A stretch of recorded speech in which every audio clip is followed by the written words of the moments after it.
Right, welcome back. ప్రధానంగా exit polls వస్తున్నాయి. సరే, అవి ఎన్ని ఎగ్జాక్ట్ అవుతాయో తెలియదు, కానీ మొత్తం మీద ఎగ్జిట్ పోల్స్ అయితే ప్రధానంగా కొంత కన్ఫ్యూషన్ క్రియేట్ చేసే పరిస్థితే కనిపిస్తున్న సిచ్యువేషన్ కనిపిస్తుంది. ఏపీలో ఇప్పటి వరకు వస్తున్న ఎగ్జిట్ పోల్స్ చూసుకుంటే చాలా డిఫరెంట్ రిజల్ట్స్ అయితే కనిపిస్తున్న పరిస్థితి.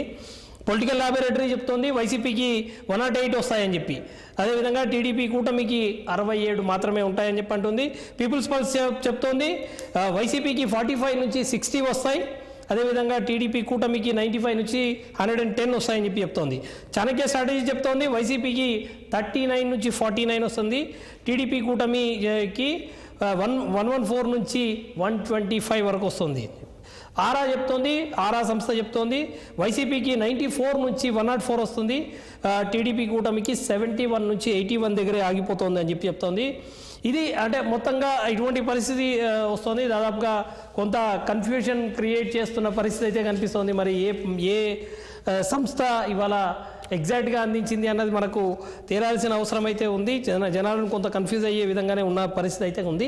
రైట్, ఇదే అంశం మీద మనతో జాయిన్ అవుతున్నారు వైసీపీ సీనియర్ నేత నారాయణమూర్తి గారు, బీజేపీ అధికార ప్రతినిధి రామ్ కుమార్ యార్లగడ్డ గారు, కృష్ణాంజనేయులు గారు రాజకీయ సామాజిక విశ్లేషకులు, మరి కాసేపట్లో టీడీపీ నేత విద్యాసాగర్ గారు జాయిన్ కాబోతా ఉన్నారు.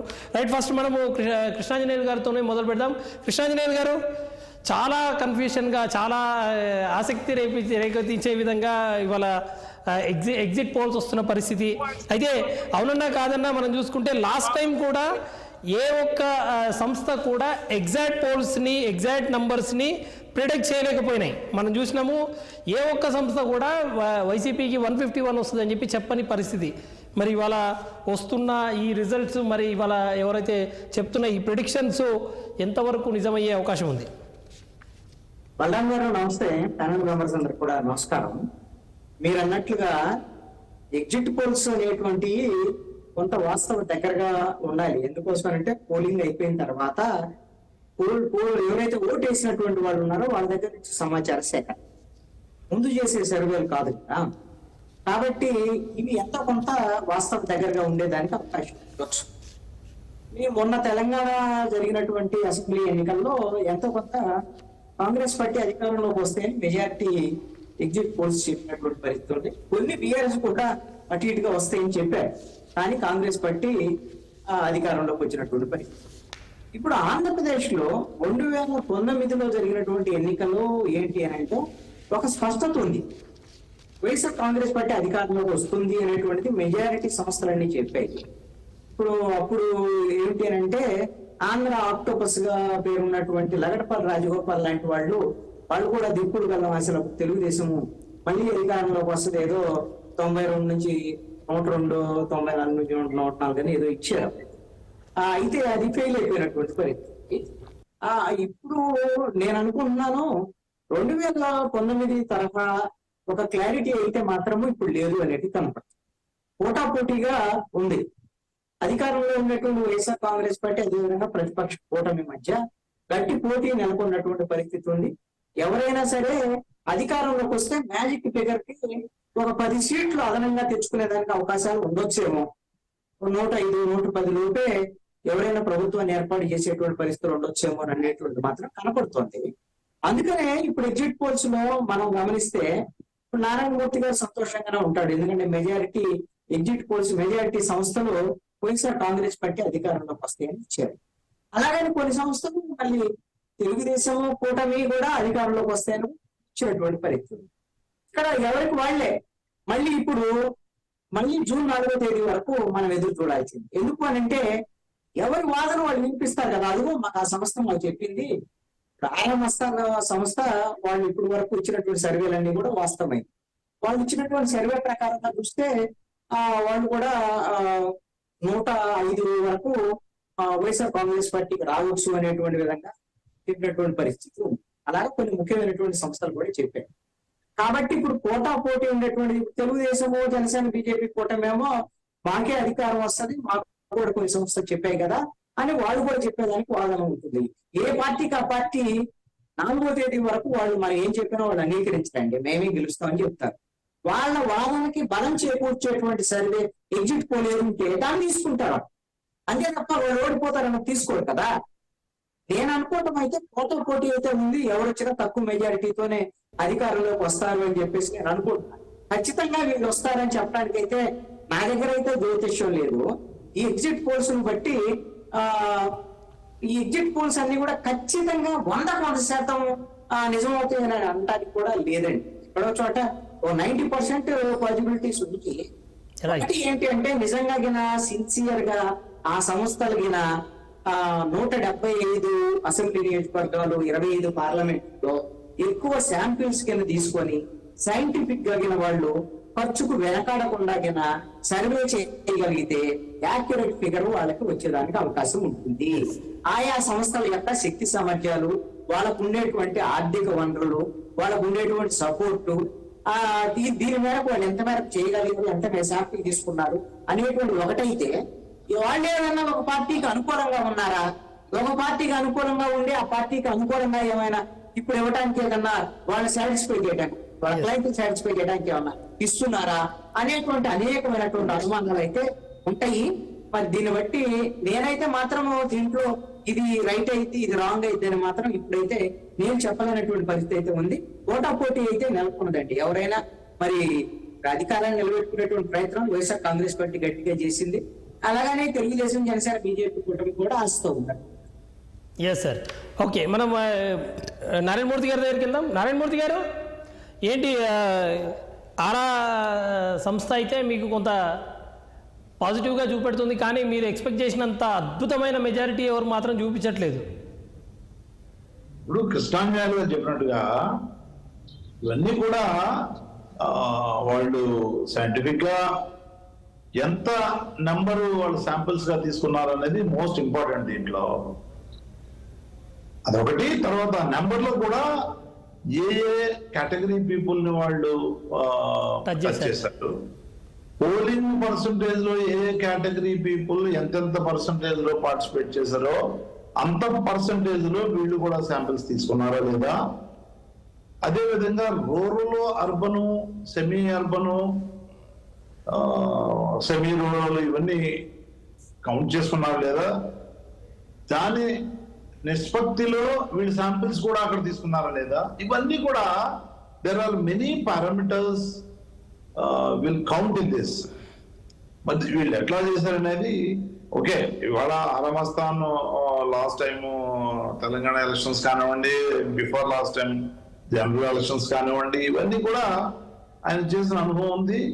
ఆయన ఆల్మోస్ట్ ఆల్ చాలా నేరుగా ఇచ్చిన సందర్భాలు కూడా ఉన్నాయి. కాబట్టి ఇవాళ అంత హైప్ ఆరామస్థానికి ఆయన ఎక్కడో వాళ్ళ ఊళ్ళోనే ఆయన ప్రెస్ మీట్ పెట్టడం జరిగింది. ఇంతకుముందు లాస్ట్ టైం పెట్టినప్పుడు నాకు తెలిసి హైదరాబాద్ లో ఎక్కడో ప్రెస్ క్లబ్ లో పెట్టినట్టున్నారు. అవునండి.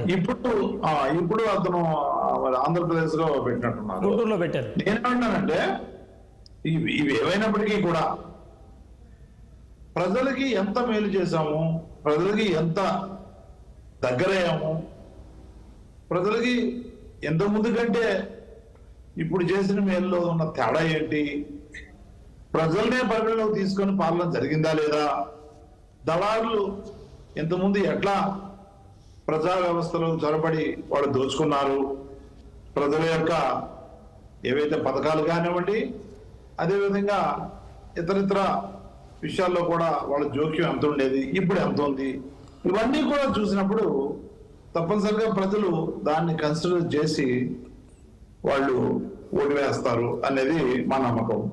అదేవిధంగా ఓటు వేశారని కూడా నమ్ముతున్నాం. ప్రజా తీర్పుని ఎవరైనా సరే మనం శిరసా వహించాల్సిందే. ఇప్పుడు ఓకే, ఇక మేము చాలా ఎక్కువ ఎక్స్పెక్ట్ చేసాం. మరి ఈ సర్వే మాత్రం ఒక సర్వే ఏదో 191 to 191 to 94 to 104, వాళ్ళకి 74 to 71 to 81 ఇట్లా ఇవ్వడం జరిగింది. అదేవిధంగా పార్థదాస్ సర్వే కూడా 110 to 120, తర్వాత 55 to 65 ఆ కూటమికి, మాకు 110 to 120 ఇట్లా కొన్ని సర్వేలు ఇచ్చాయి.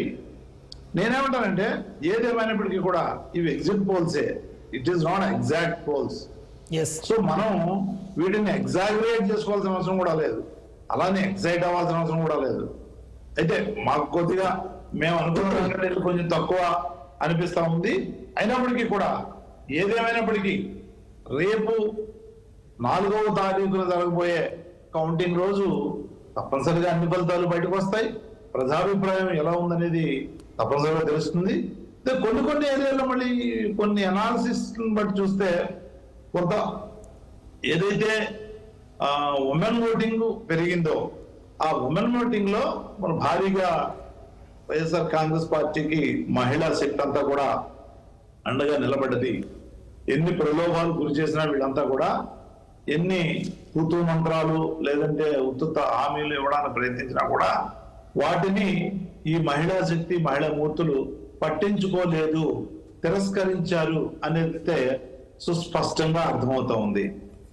ఇకపోతే ఈ ఎలక్షన్ లో కొంత ఏదైతే ఈ కూటమి పేరుతో కుట్రలు చేసే కార్యక్రమంలో భాగంగా అందరూ కలిసే కార్యక్రమం చేశారో దాన్ని ప్రభావం వల్ల, ఎందుకంటే ఒకడు తలపడలేక ఈ పార్టీని చూసి భయపడి ఇక వేరే వాళ్ళని అరువు తెచ్చుకోనో లేదంటే హైర్ తెచ్చుకోనో లేదంటే దాన్ని ఏమన్నానండి వాళ్ళతో కలిసి కుట్రలు చేసే కార్యక్రమం చేశారు. అవన్నీ ప్రజలు గ్రహించారు.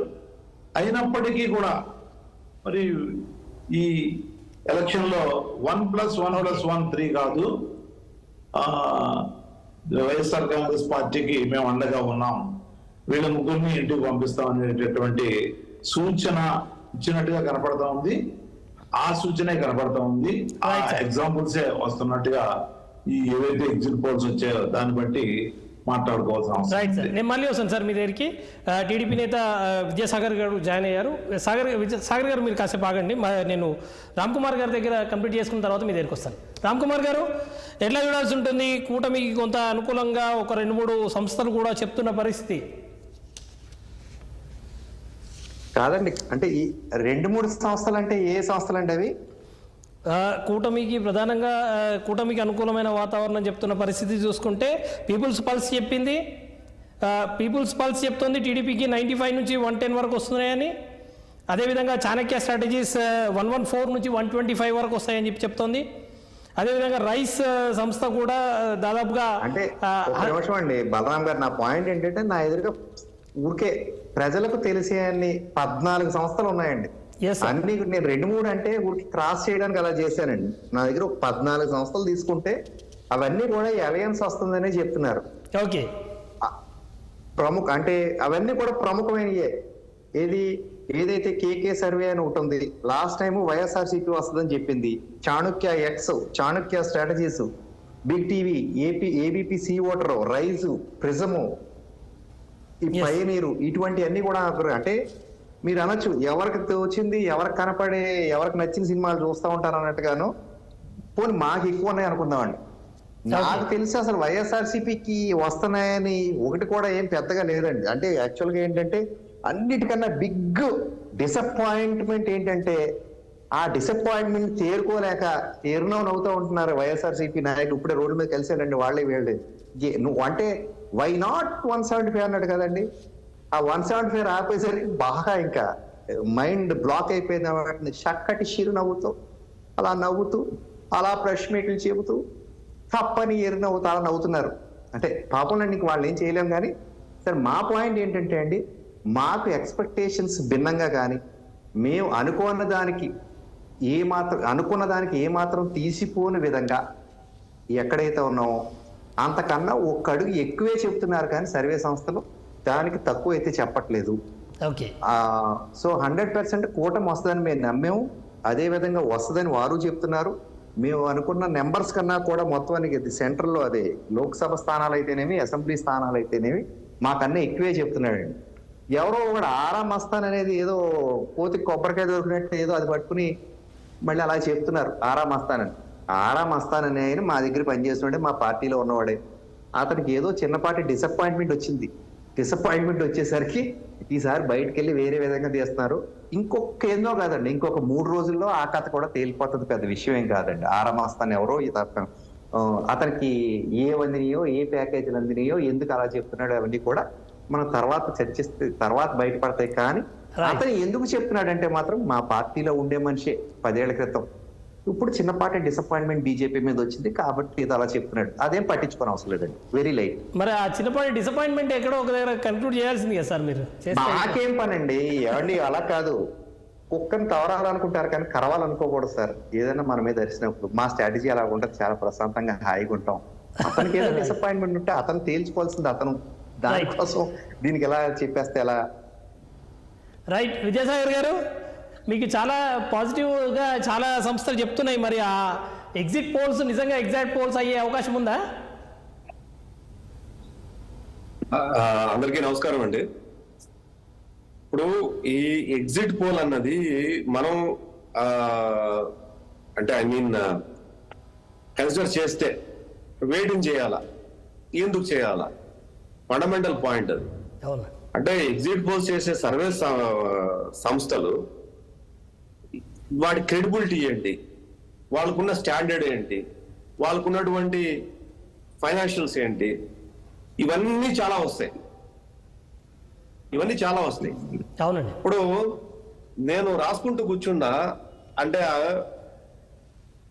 ఎన్ని సంస్థలు అంటే జాతీయ స్థాయిలో సర్వే చేసే సంస్థలు, జాతీయ స్థాయిలో అది కొన్ని 20-30 ఏళ్ల నుంచి చేసిన సర్వేలు, 20-30 ఏళ్ల నుంచి వాళ్ళు చెప్పినవి 50, 60, 70, 80% సక్సెస్ రేట్ ఉన్నట్టువి. కొన్నిసార్లు మిస్ అయి ఉండొచ్చు, కొన్నిసార్లు సక్సెస్ అయి ఉండొచ్చు. But most of the times they succeed.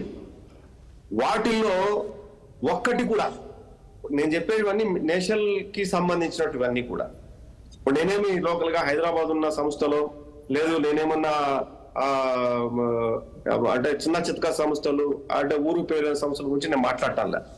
నేను చెప్పే సంస్థల పేర్లు అంటే ఇండియా టీవీ ఫస్ట్, రెండోది ABP C voter, the accurate exact accurate ఉన్నది. లాస్ట్ 15 years నుంచి వీళ్ళు ఇచ్చేది ఎప్పుడు తప్పల. రెండోది ఇండియా టుడే, మూడోది KK survey, Chanakya Strategies, Pioneer, Public Pulse, Rise political survey and News 19. ఇవన్నీ కూడా 9 సంస్థల పేర్లు చెప్పాను నేను. మీరు you take the credibility of the institute organizations. ఈ ఆర్గనైజేషన్ క్రెడిబిలిటీ మీరు ఒకసారి చెక్ చేసుకుంటే, వాళ్ళ హిస్టరీ తీసుకుంటే, వాళ్ళ సర్వే స్ట్రాటజీ ఎట్లా చేస్తారు, ఎంత వాల్యూమ్ లో చేస్తారు, ఎంతవరకు గతంలో నిజమైనాయి, ఇప్పుడు వచ్చేది నమ్మొచ్చా నమ్మలేమా అన్న దాని మీద ఒకసారి మీరు వెనక తీసుకుంటే, హిస్టరీ తీసుకుంటే, క్రెడిబిలిటీ సంస్థలన్నీ కూడా లోక్సభ స్థానాలు more than 17 చూపిస్తున్నాయి, 70 to 25 వరకు చూపిస్తున్నాయి. ఏది కూటమికి more than 110 నుంచి 120, 125 మధ్యలో చూపిస్తున్నాయి. అంటే దీన్ని బట్టి అర్థం ఏంటంటే వీళ్ళు చెప్పేది ఏదో వీళ్ళు చెప్పుకుంటున్నారు తప్ప, అక్కర్లేని విషయం అంతా మాట్లాడుకుంటున్నారు తప్ప, ఒరిజినల్ గా క్రెడిబిలిటీ ఉన్నటువంటి ప్రతి న్యూస్ ఏజెన్సీ, ప్రతి సర్వే చేసే సంస్థలు ఇవన్నీ కూడా కూటమికి అటు లోక్సభలో కానీ ఇటు అసెంబ్లీలో కానీ పట్టం కడతాయని నేను చెప్పిన ఛానళ్ళు ఏవైతే ఉన్నాయో, ద ప్రెస్టీజియస్ ఛానల్స్ ఏవైతే ఉన్నాయో, గతంలో 2019లో ఇదే ఛానల్స్ వైసీపీ ప్రభుత్వం వస్తుందని చెప్పాయి. ఆ రోజు నమ్మినటువంటి వాళ్ళు ఈ రోజు అదే కూటమికి ప్రభుత్వం రాబోతుంది, కూటమికి పట్టం కట్టబోతున్నారు, ఎంపీ దీంట్లో కూడా ఎక్కువ సీట్లు రాబోతున్నాయంటే ఈ రోజు ఎందుకు సర్వే సంస్థల గురించి మాట్లాడటం? అంటే దీన్ని బట్టి ఎవరితో అవుతుంది అంటే మనకు అనుకూలంగా అంటే ఒకటి లెక్క, అనుకూలంగా లేకపోతే ఇంకోటి లెక్క. న్యూస్ 18 అయితే లోక్సభ 18 నుంచి 22 వస్తాయి కూటమికి. CNX is very prestigious, latest breaking వెళ్తుంది. సిఎన్ఎస్ 22 కూటమికి, వెరీ ప్రెస్టీజియస్. వీళ్ళ శాంపుల్స్ చాలా హ్యూజ్ రేంజ్ లో ఉంటాయి. అంటే వీళ్ళు పేమెంట్స్ కూడా ఆ రకంగా చేస్తారు. అంటే వీళ్ళు సర్వీస్ కోసమే పెట్టినటువంటి సంస్థలు ఇవన్నీ కూడా. సో మీరు ఏది తీసుకున్నా కూడా సిఎన్ఎస్ లాంటి అంటే ఈవెన్ రిపబ్లిక్ కూడా ఇచ్చింది. ఇప్పుడు నేను మాట్లాడే టైంలో 2 రిలీజ్ చేస్తున్నాయి. రిపబ్లిక్ ఇచ్చింది, సిఎన్ఎక్స్ ఇచ్చింది. ఆల్ ది నేషనల్ మీడియా 1-2 ఆ బూత్ ఛానల్ తప్ప అమ్ముడుపోయిన ఛానల్ తప్ప respect all the national media are supporting to కూటమి అండ్ ఎన్డీఏ లోక్సభ. మరి దీని గురించి ఎందుకు మాట్లాడు?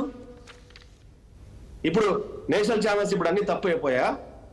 నేషనల్ ఛానల్స్ ఆ రోజు మాట్లాడిన రోజు మేము వస్తామన్నప్పుడు వాళ్ళు ఇంత పెద్ద సంస్థలు వాళ్ళు అట్లాగా అని పొగిడారు కదా 2019లో. మరి ఈ రోజు ఏమైంది? ఈ రోజు ఎందుకు మొహాలు నల్లగైపోయినాయి? అంటే ఒకటే, ప్రజలు ఈరోజు ఈ నరకాసుర పాలన నుంచి విముక్తి కాబోతున్నారు 4వ తారీఖు.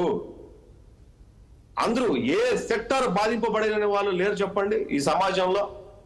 ప్రతి ఒక్క సెక్టర్, పుట్టిన బిడ్డ దగ్గర నుంచి ముసళ్ళ వరకు ప్రతి ఒక్కరూ బాధింపబడినటువంటి సెక్టార్లో ఏదో రకంగా ఏం మాట్లాడినా సంక్షేమం గురించి మాట్లాడతారు, ఏం మాట్లాడినా వాలంటరీ వ్యవస్థ గురించి మాట్లాడతారు, ఏం మాట్లాడినా సచివాలయం గురించి మాట్లాడతారు తప్ప ఈ 3-4 టాపిక్ తప్ప వాళ్ళు ఏదైనా మాట్లాడారా ఈ 5 సంవత్సరాల్లో? రెఫర్మేషన్ చెప్పేసి అన్నారు కదా. ఇది పంచాయతీ రాజ్ వ్యవస్థను చంపేసి మీరు చేసినటువంటి రెఫర్మేషనా? గ్రామీణ ప్రాంతంలో సర్పంచులు, వార్డు నెంబర్లు, ఎంపీటీసీలు, జెడ్పీటీసీలు, ఎంపీపీలు ఈ వ్యవస్థను చంపేసి పుట్టుకొచ్చినటువంటి కొత్త సంస్థలు చేసి దాన్ని రెఫర్మేషన్ అంటారా? ప్రజాస్వామ్యబద్ధంగా ఎన్నికైనటువంటి వాళ్ళని ఏం మాట్లాడతారు? సో ఈ రోజు తేటతలం అయిపోయింది. ఆల్ ది నేషనల్ మీడియా, దేశంలో ఉన్నటువంటి 99.99 మీడియా సంస్థలు కానివ్వండి, సర్వే సంస్థలు కానివ్వండి, ఆంధ్రప్రదేశ్ లో కూటమి, ఆంధ్రప్రదేశ్ నుంచి దగ్గర 19 నుంచి 22 సీట్లు కేంద్ర ప్రభుత్వంలో ఏర్పడబోయే కొత్త ప్రభుత్వంలో ఆంధ్రప్రదేశ్ నుంచి కూటమి సభ్యులు ఉండబోతున్నారు. ఇది తథ్యం. రాబోయేది ఎన్డీఏ కూటమి ప్రభుత్వమే ఆంధ్రప్రదేశ్ 4వ తారీఖు తర్వాత ఏర్పడబోతున్నారు. దాంట్లో ఎటువంటి సందేహం ఇంకో డిబేట్ ఉందండి. I'm sorry, I'm lefting. Thank you. Yes sir. Krishnanjaneyulu garu, ఒకటి, ఇవాళ ప్రధానంగా ఆంధ్రప్రదేశ్ రాష్ట్రానికి సంబంధించిన ఎన్నికల సందర్భంగా పదే ఒక వాయిస్ బాగా వినిపించింది. అంటే ప్రతిపక్షానికి సంబంధించిన ఒక్క ఓటు కూడా చీలొద్దు. చాలా సభల్లో పవన్ కళ్యాణ్ అదే మాట చెప్పాడు. ప్రతిపక్షానికి సంబంధించిన ఒక్క ఓటు కూడా చీలకుండా నేను చూసుకుంటాను, అవసరం అనుకుంటే దానికోసం ఎటువంటి త్యాగాలకైనా సిద్ధం అని చెప్పానంటూ ఆయన పదే చెప్పారు. నిజంగా అటువంటిది ఏమైనా వర్కౌట్ అయిందా వాళ్ళకి? కృష్ణాంజనేయులు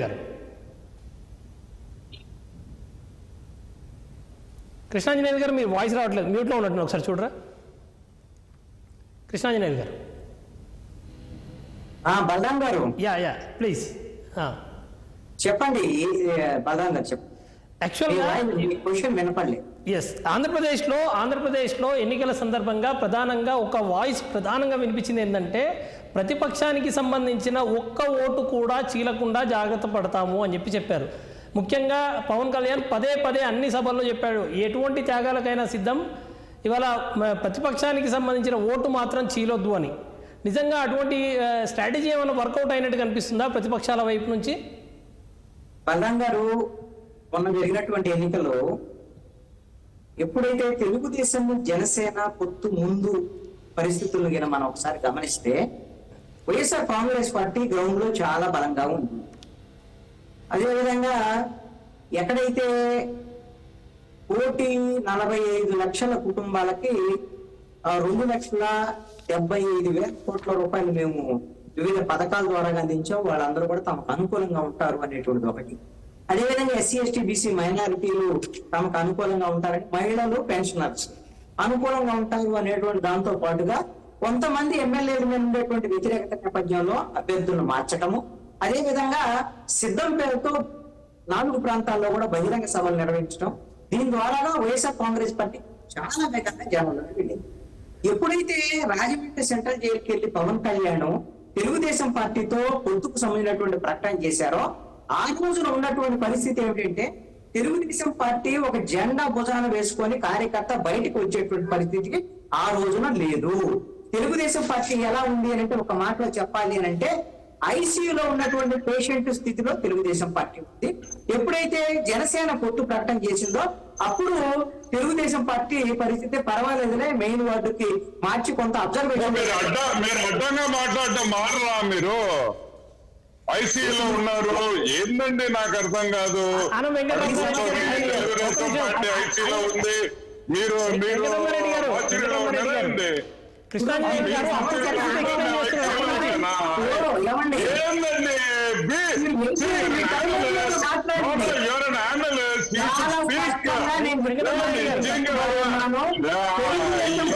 జెండా భుజాలు వేసుకొని రోడ్డు మీదకి రావాలంటే భయపడేటువంటి పరిస్థితుల్లో పవన్ కళ్యాణ్ రాజమండ్రి సెంట్రల్ జైలుకి వెళ్ళి ఎస్ నేను మద్దతు ఇస్తాను చంద్రబాబు నాయుడికి, తెలుగుదేశం పార్టీకి మా మద్దతు ఉందని ప్రకటించిన తర్వాత మాత్రమే తెలుగుదేశం పార్టీకి ఊపిరి వచ్చింది.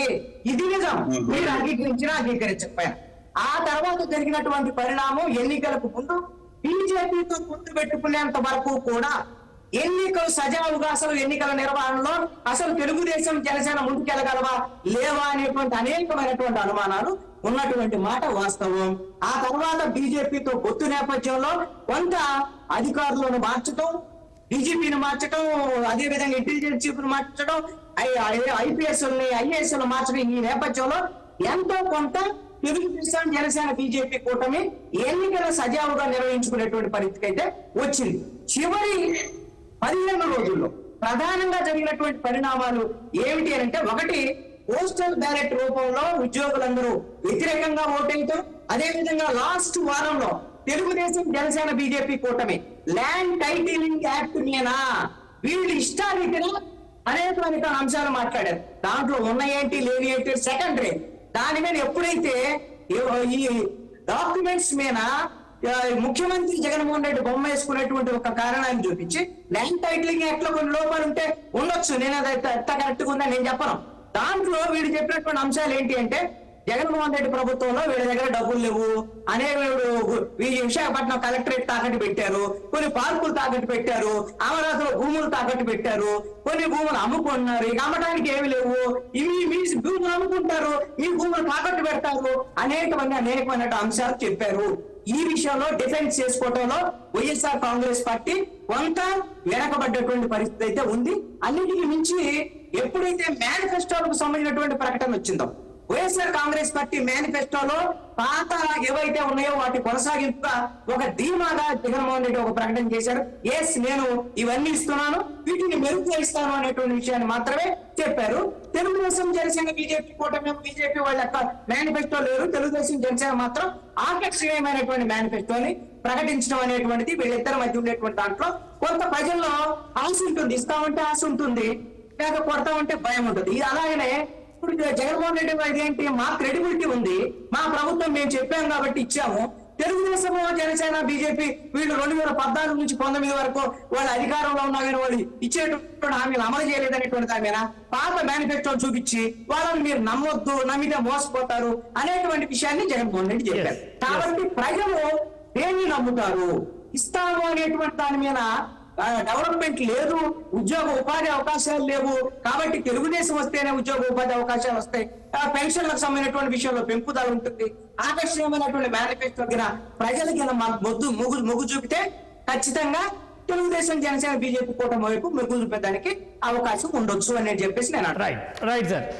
నారాయణమూర్తి గారు అంటే ఇప్పుడే మనం పూర్తిగా కన్క్లూషన్కి రావట్లేదు, కానీ మీకు ఏమైనా జరిగితే కనుక మీకు కొంత నెగిటివ్ జరగడానికి ఉన్న అంశాలు మనం ప్రధానంగా చర్చిస్తున్న పరిస్థితి. అందులో కూటమి కానీ, ఈ ల్యాండ్ టైటిలింగ్ యాక్ట్ కానీ, లేకపోతే మీరు మేనిఫెస్టోలో ఆకర్షణీయంగా ఇంకా ఆకట్టుకునేందుకు మీరు ప్రయత్నం చేయకపోవడం కానీ, ఇటువంటి అంశాలు ఏమైనా మిమ్మల్ని ఇబ్బంది పెట్టే ప్రమాదం ఉందా? ఒక్క విషయం అయితే ఇక్కడ దర్దలం అవుతోంది. వాళ్ళు విష ప్రచారం ఏదైతే ఉందో చెడు మంచి కంటే త్వరగా వెళ్తుంది అనేది అందరికీ తెలిసిన విషయం. దాన్ని వాళ్ళు లాస్ట్ మినిట్ లో ఎలక్షన్స్ లో వాడారు. ఆ సామెత కరెక్ట్ గా వాళ్ళకి యాప్ట్ అవుతుంది. చెడుని ప్రచారం చేద్దాం, మంచిని ప్రచారం చేయకూడదు. చెడుని ప్రచారం చేస్తే ఈ లోపల మనం బయటపడతాము. మనం ఏదో విధంగా బయటపడితే తర్వాత ప్రజలు పోతారు, మనకేం సంబంధం, ప్రజలు అట్లా పోతే మనకేంటి. 17 ఇప్పుడు 2014లో చేసింది సేమ్. మాయం చేసి, మభ్యపెట్టి, మోసం చేసి, రైతులను గొంతు కోసి, మహిళలను గొంతు కోసి, ఏదైతే నిరుద్యోగులను గొంతు కోసి యువతని వాళ్ళు అబద్ధాలు చెప్పి వాళ్ళు గట్టెక్కారు. ఆ రోజు ఏది రైతు మొత్తం రుణమాఫీ నేను చేస్తా, మొత్తం రుణమాఫీ మొత్తం కంప్లీట్, అలాగే మహిళల రుణమాఫీ మొత్తం, మీరు డ్వాక్రా రుణాలన్నీ కూడా బ్యాంకులో పెట్టేసుకోండి, మొత్తం బంగారం దాంట్లో వదిలేసేయండి నేను చూసుకుంటా. అదే విధంగా ఈ విద్యార్థులు యువతకు కూడా నేను మీకు జాబ్ లేకపోయినా పర్లా జాబ్ ఇస్తాను, లేదంటే 2000 3000 ఇచ్చేస్తాను ఇంటికి, మీరు ఏం పర్వాలేదు అనేటటువంటి పద్ధతిలో వాళ్ళని మభ్యపెట్టి మోసం చేసి రాష్ట్రం అధోగతి పాలు చేసే కార్యక్రమంలో భాగంగా మోసం చేశాడు. ఆ రోజు ప్రజలు పాపం నమ్మారు. ప్రజల్ని మనం ఎప్పుడు కూడా తప్పు పట్టే కార్యక్రమం చేయకూడదు. నమ్మారు పాపం ఇతన్ని.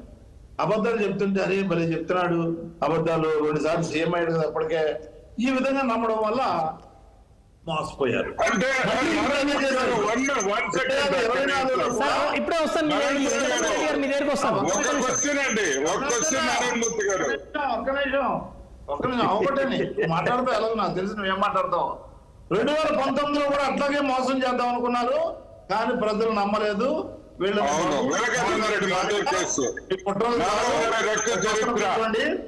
అది నిజం కదా, నారావారి రక్త చరిత్ర మేమే కదా చంపేసింది.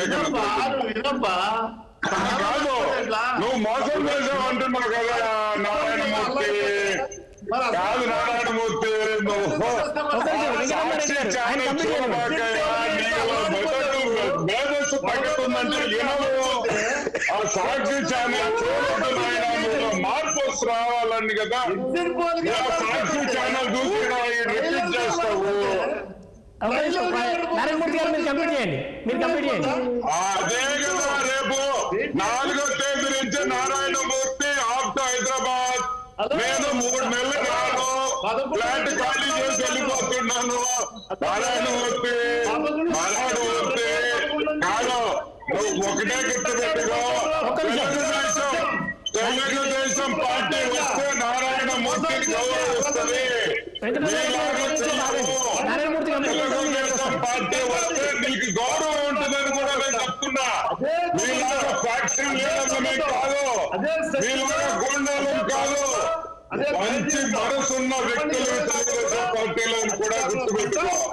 29 కూడా మేమంటే ప్రజలు చేస్తారు, మేం కాదు. ఏమవడం చేయడానికి ప్రజలు చేస్తారు. 59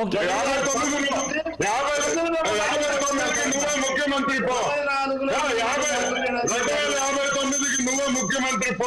నేను కన్ఫర్మ్ చేసేస్తున్నా. 2059 you are the chief minister of this state. Okay, దాని తర్వాత ఇంకెవరైనా కావాలంటే చెప్పు, మా వెంకటరెడ్డికి ఇస్తాము, రెడ్డికి ఇస్తాము. నారాయణమూర్తి గారు మీరు కంప్లీట్ చేయండి ప్లీజ్. ఒక సముచితమైన స్థానం ఇచ్చాడు జగన్మోహన్ రెడ్డి గారు. ఆయన తర్వాత స్థానంలో నన్ను కూర్చోబెట్టారు. ఆయన నవరత్నాల చైర్మన్ అయితే సజ్జల రామకృష్ణారెడ్డి సీటు కూడా నువ్వు తీసుకుంటే ఎట్టాయా? తర్వాత సజ్జలు అయితే అది కూడా నువ్వు కొట్టేస్తానంటావు. ఓడిపోతుంటావు మరి, టూ మచ్. మా సజ్జల రామకృష్ణారెడ్డిని అవమానిస్తున్నావు నువ్వు. ఉండవా నారాయణమూర్తి? సజ్జల రామ అంటే మీకు ఓటు మీద వచ్చావేమో, సజ్జల రామకృష్ణారెడ్డి లెక్క లేకుండా పోయాడా మీకు? సజ్జల రామకృష్ణారెడ్డి లెక్క లేకపోతే బిడ్డను అవమానిస్తున్నావు నువ్వు. ఒక నిర్మాణం చేసుకుంటారు మీ రాజ్యాన్ని, అది కూలిపోయే రాజ్యం. అబద్ధాలు, కుట్రలు, కుతంత్రాలు, గోబెల్స్ ప్రచారం మీద మీ సామ్రాజ్యాన్ని నిర్మించుకుంటారు. అంటే మీరందరూ వర్జించండి.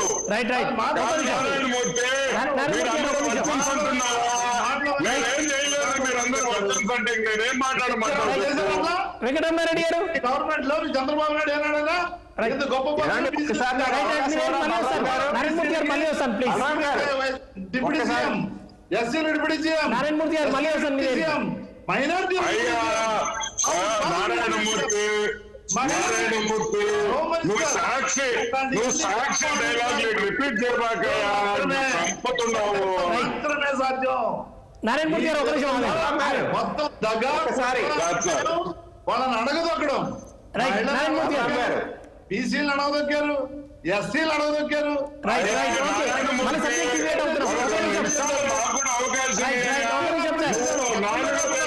ఖాళీగా ఉంటావు.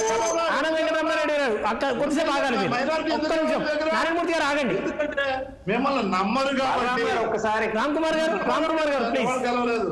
ఒక్క నిమిషం నారాయణమూర్తి గారు ఆగండి. మోసం చేస్తున్నారు. అరగంట నుంచి మాట్లాడుతున్నాడు.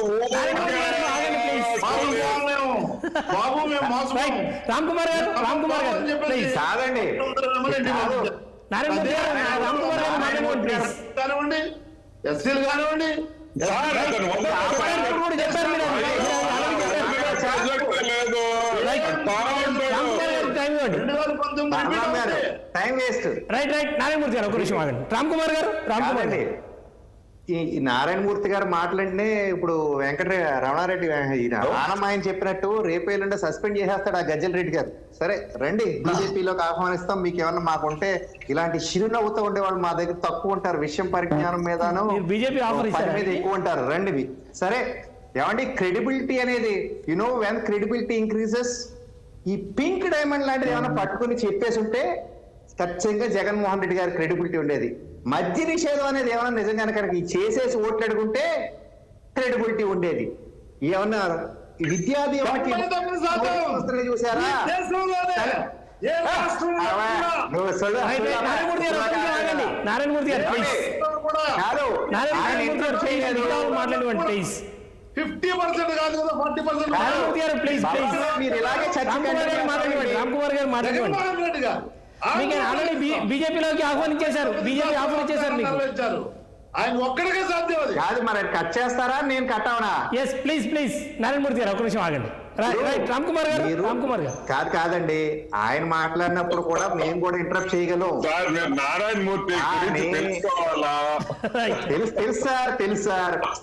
అంటే ఇన్నాళ్ళు ఆయన ఉంది కదండి. నెంబర్ 2 కాదు, ఆ లోపల నెంబర్ 2 గజ్జల రెడ్డి గారి ఫ్రస్ట్రేషన్ అంతా ఏమీ లేక కావాలని బయటకు కానీ మనసులో బాధతో ఒక్క నిమిషం. నారాయణమూర్తి గారు కోరిక, ఒక్క నిమిషం నారాయణమూర్తి, 1 సెకండ్. నారాయణమూర్తి గారు ఒక్క నిమిషం.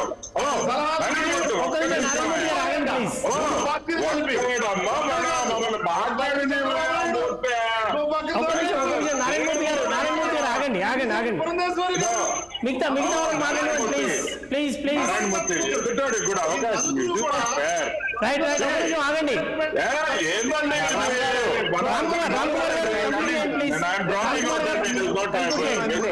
ఒక నిమిషం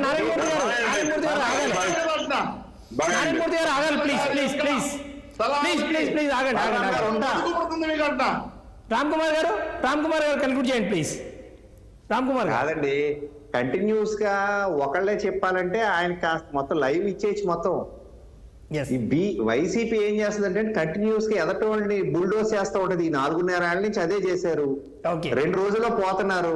ఆ ఫ్రస్ట్రేషన్ ఏమంటే మీరు మ్యూట్ చేయాలా, మేము తప్పు చేస్తే మమ్మల్ని కూడా మీరు ఆపాలి. అంతేగాని ఊరికే అలా కంటిన్యూ చేయడం వల్ల ప్రజలకు ఏం అర్థం అవుతుంది, దీని వల్ల మన టీవీ ఎవరు చూస్తారు. అవునండి, కాస్త సెన్సిబుల్ పర్సన్స్ ని కూర్చోబెట్టాలండి. మాలాంటి బీజేపీ వెళ్తే కూర్చోబెట్టాలి. నవ్వుతాడు, చెప్పే చూసారా, నవ్వుతాడు. కన్క్లూడ్ చేయండి. ఫ్రస్ట్రేషన్ నవ్వు. మనం టీవీ నవ్వంట చూడండి, సేమ్ కేఏ పాల్ తర్వాత ఈయన బయట చెప్పుకుంటా ఉంటున్నారు. విషయం ఏంటంటే అండి, కంటేజియస్ డిసీజ్ ఉన్న వాళ్ళని పక్కన పెడతారు. ఇంకొకటి ఎవడా గదిలోకి వెళ్ళడు. పాత పూర్వ రోజుల్లో క్షయ, ఇప్పుడు కరోనా, ఆ టైప్ అనమాట అండి. వీళ్ళతో ఎవరు తెలుస్తారు సార్? లైక్ మైండెడ్ పీపుల్, ప్రజల కోసం ఆలోచించే వాళ్ళు, కొన్ని త్యాగాలు చేసైనా రాష్ట్రం బాగుపడే వాళ్ళని వాళ్ళందరూ కూడా కలవాలని పవన్ కళ్యాణ్ గారు చెప్పారు కాబట్టి మేమంతా కలిసాం. అంతేకాని ఏళ్ళ మమ్మల్ని ఏదో చేసినంత మాత్రాన మేము అలాగే వాళ్ళు చెప్పినట్టు భారతీయ జనతా పార్టీ నడవదు. ఒక భారతీయ జనతా పార్టీ, జనసేన ఫస్ట్ గానే ఎలియన్స్ అయింది. ఒక స్ట్రాటజీ ప్రకారం వీళ్ళు ఎలా ఓడించాలి, ఏం చేయాలి, రాష్ట్రాన్ని గాడిలో పెట్టాలంటే ఏం చేయాలి అనుకుని ఆయన ఒక ఆలోచన పరంగా బ్రిడ్జ్ కింద యాక్ట్ చేసి అందరినీ కూడా తీసుకొచ్చారు, కలిపారు. అదే ఈవేళ కెటలిస్ట్ గా పనిచేసి రిజల్ట్ ని మరికొంత ముందుకు తీసుకెళ్ళడానికి. ఇందాక ఫస్ట్ లో నా స్టార్టింగ్ కామెంట్స్ చెప్పాను, మేము మేము చెప్పిన నెంబర్ల కన్నా ఎగ్జిట్ పోల్స్ ఇంకొన్ని ఎక్కువ వస్తున్నాయంటే ఈ కెటలిస్ట్ పనిచేయడం వల్ల అక్కడ దాకా వెళ్ళింది అనడానికి మరొకసారి నేను దాన్ని గుర్చేద్దామని చెప్పాను. ఎదటోటి ఒక ముక్క మాట్లాడుతుంటే చెప్తే ఏమన్నా మా మనసులో ఏముందో చెప్తే అర్థం అవుతుంది సార్, లేదా నిజమా కాదనేది ప్రజలు డిసైడ్ అవుతారు. ఎవరు చెప్పాల్సింది వాళ్ళు చెప్పాలి. సార్ వెంకటరమణారెడ్డి గారు. రైట్, వెంకటరమణారెడ్డి గారు డిస్కనెక్ట్ అయినట్టున్నారు. రైట్, మనం కృష్ణాదేవి గారు, ఇందులో మనం ఒక అంశం ప్రధానంగా చూసుకోవాలి. ఇవాళ వైసీపీ పదే చెప్పుకున్నది, మేము అవ్వాతాతలను ఎక్కువగా నమ్ముకున్నాము, ముఖ్యంగా సంక్షేమ పథకాలు మహిళలకు అందుతున్నాయి, అదేవిధంగా అవ్వాతాతలకు పెన్షన్లు ఇంటికి చేరుతున్నాయి, తర్వాత వాలంటీర్ల వ్యవస్థను నమ్ముకున్నారు. ఇది ఈ ఈక్వేషన్ ఆ స్థాయిలో వర్కౌట్ అయినట్టు కనిపించట్లేదా? వాలంటీర్లతో అయితే మాత్రం వైఎస్ఆర్ కాంగ్రెస్ పార్టీకి ఖచ్చితంగా ఉపయోగపడదని నేను అనుకుంటున్నాను. అయితే వాళ్ళు ఎక్స్పెక్ట్ చేసినంత ఉపయోగపడలేదు. ఎందుకంటే వాలంటీర్ల వ్యవస్థ గిన పూర్తి స్థాయిలో ఎన్నికల వరకు గిన వాళ్ళు గిన విధుల్లో ఉండగలిగితే ఖచ్చితంగా అది వైఎస్ఆర్ కాంగ్రెస్ పార్టీకి ఉపయోగమేది. ఆ విషయంలో తెలుగుదేశం, జనసేన, బీజేపీ కూటమి ఎన్నికల కమిషన్ మీద ఒత్తిడి తీసుకొచ్చి వాళ్ళు ఎన్నికల విధులకు దూరంగా ఉండేటువంటి విధంగా చేసింది. దాంతో వైఎస్ఆర్ కాంగ్రెస్ పార్టీ వాళ్ళని రాజీనామాలు చేయించడం ఇవన్నీ కూడా చేశారు. వాళ్ళు వైఎస్ఆర్ కాంగ్రెస్ పార్టీ కోసం పనిచేశారు. వాళ్ళు రాజకీయంగా వాళ్ళు గిన విధుల్లో ఉండి ఆ 50 కుటుంబాలను గిన ఓటు వరకు తీసుకొచ్చి పోలింగ్ బూత్ వరకు తీసుకురాగలిగిన పరిస్థితి ఉంటే ఇంకా ఎక్కువ ఉపయోగం జరిగేది అనేటువంటిది నేను అనుకుంటున్నాను. రెండో అంశం ఏంటంటే అవ్వాతాతల విషయంలో జగన్మోహన్ రెడ్డి వాళ్ళని కొంత డిసప్పాయింట్ చేశారు చివరిలో నేను అనుకుంటున్నాను. ఎందుకంటే వాళ్ళకి 3,000 రూపాయలు అయితే పెంచాడు దశల వారికి 2,000 నుంచి. కానీ ఇప్పుడు ఇచ్చినటువంటి మేనిఫెస్టోలో ఏం చేశారు? వాళ్ళు ఎక్స్పెక్ట్ చేసింది మొన్న 1,000 రూపాయలు పెంచాడు, 4 దశల్లో పెంచాడు. ఇట్లాగే ఇప్పుడు ఇంకో 1,000 పెంచుతారని అనుకుంటే ఈయనేం చెప్పారు? 2028లో 29లో 250 చొప్పున నేను 3,500 ఇస్తాను అనేటువంటి విధంగా చెప్పడం అనేటువంటిది కొంత డిసప్పాయింట్ అయ్యారని నేను అనుకుంటున్నాను. వాళ్ళకి ఆ విధంగా కొంత తెలుగుదేశం, జనసేన, బీజేపీ కూటమి ఏం చెప్పింది? మేము 4,000 ఇచ్చేస్తామని చెప్పింది. అదేవిధంగా 50 ఏళ్ళకి పెన్షన్లు అనేటువంటిది కొంత ప్రకటన చేయటం బీసీలకి, ఎస్సీ, ఎస్టీలకు సంబంధించినటువంటి విషయంలో అది కొంత ఉపయోగపడ్డటువంటి అంశం. రెండవది ఏంటి అని అంటే ఉద్యోగుల్లో తీవ్రమైనటువంటి వ్యతిరేకత అనేటువంటిది చాలా స్పష్టంగా కనపడిందండి. ఈసారి పోస్టల్ బ్యాలెట్ 5.5 లక్షల ఓట్లు పోలైనటువంటి పరిస్థితి. దాంట్లో మరి 70% వ్యతిరేకత అయితే ఉంది. అయితే ఇప్పుడు అంతా వైసీపీ అంతా ఆధారం ఎవరి మీదంటే మహిళా ఓట్లు ఈ రోజున 4 కోట్ల ఓట్లలో సుమారుగా మహిళా ఓట్లే అధికంగా ఉన్నారు. 2 కోట్ల పైగా ఉన్నటువంటి పరిస్థితి. పోలైన ఓట్లు కూడా మహిళల ఓట్లే ఎక్కువ. కాబట్టి మహిళల అధికంగా వస్తాయి అనేటువంటి ఆలోచనతో ఉన్నారు. అయితే ఇక్కడ మహిళల ఓట్లు ఎవరి వస్తాయి? ఎస్సీ, ఎస్టీ, బీసీ మైనారిటీలకు సంబంధించి, అదేవిధంగా గ్రామీణ ప్రాంతాల్లో ఉండేటువంటి మహిళల ఓట్లు వైఎస్ఆర్ కాంగ్రెస్ పార్టీకి రావడానికి అవకాశం. పట్టణ ప్రాంతాల్లో ఉండేటువంటి వాళ్ళు, అదే విధంగా కాపులు, అదే విధంగా కమ్మ సామాజిక వర్గము, వైశ్య, బ్రాహ్మణి ఇలాంటి అదేవిధంగా పట్టణాల్లో ఉండేటువంటి వర్గాలు, వీటిల్లో ఉండేటువంటి మహిళలు మరి వైఎస్ఆర్ కాంగ్రెస్ పార్టీకి వ్యతిరేకంగా ఓట్లు వేసేదానికి అవకాశం ఉండొచ్చు. ఎగువ మధ్యతరగతి కూడా కొంత వ్యతిరేకంగా ఉన్నారు, అభివృద్ధి లేదనేటువంటి అంశాల మీద. దీని మీద కొంత వైఎస్ఆర్ కాంగ్రెస్ పార్టీ కొంత లాస్ అయితే మాత్రం కనపడుతుంది. ఒకటి మాత్రం నిజమండి, ఇందాక మీరు ఈ ప్రభుత్వ వ్యతిరేక ఓటు చీలలేదా అనేటువంటి అంశానికి గమనిస్తే ఒకటి మాత్రం స్పష్టం. 2019 ఎన్నికల్లో కాపులకు సంబంధించి ఆంధ్రప్రదేశ్ లో 65 లక్షల ఓట్లుంటే 55 లక్షల ఓట్లు పోలైంది. దాంట్లో 35 లక్షల ఓట్లు వైఎస్ఆర్ కాంగ్రెస్ పార్టీకి వచ్చాయండి గంపగుత్తగా. లేదా అప్పుడైతే నేను కాపు రిజర్వేషన్ మద్దతు ఇవ్వను అని జగన్మోహన్ రెడ్డి గోదావరి జిల్లాకి చెప్పిన తర్వాత కూడా పవన్ కళ్యాణ్ తెలుగుదేశం పార్టీని నమ్మలేదు. ఆ రోజున జగన్మోహన్ రెడ్డి నమ్మారు కాపులు.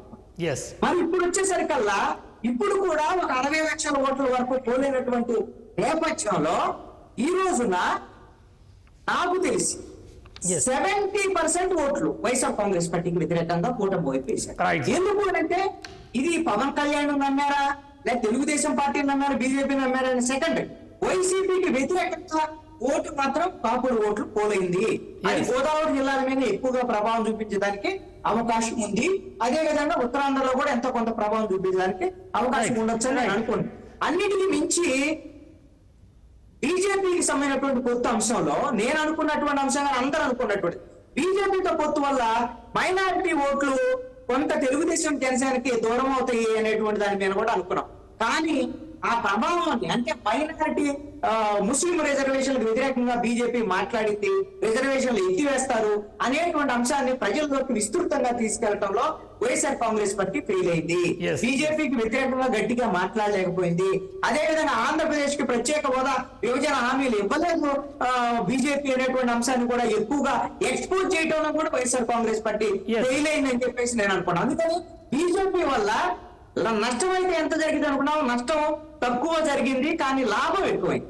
ఎలా లాభం అయింది అని అంటే బీజేపీతో ఉండేటువంటి వర్గాలు, అది ఎంత పెద్ద పర్సెంటేజ్ కాకపోతే 2-3% కావచ్చు, వైశ్య బ్రాహ్మణ సామాజిక వర్గాలు పట్టాలు Yes, sir. ఉండేటువంటి Yes, sir. వీళ్ళు చైతన్యవంతులుగా ఉండేటువంటి ఓటర్లు తెలుగుదేశం జనసేన బీజేపీ కూటమికి పూర్తి స్థాయి మద్దతు ఇచ్చినటువంటి పరిస్థితి. అంటే Yes. ఒకవైపున ఎంప్లాయ్స్, ఇంకో వైపు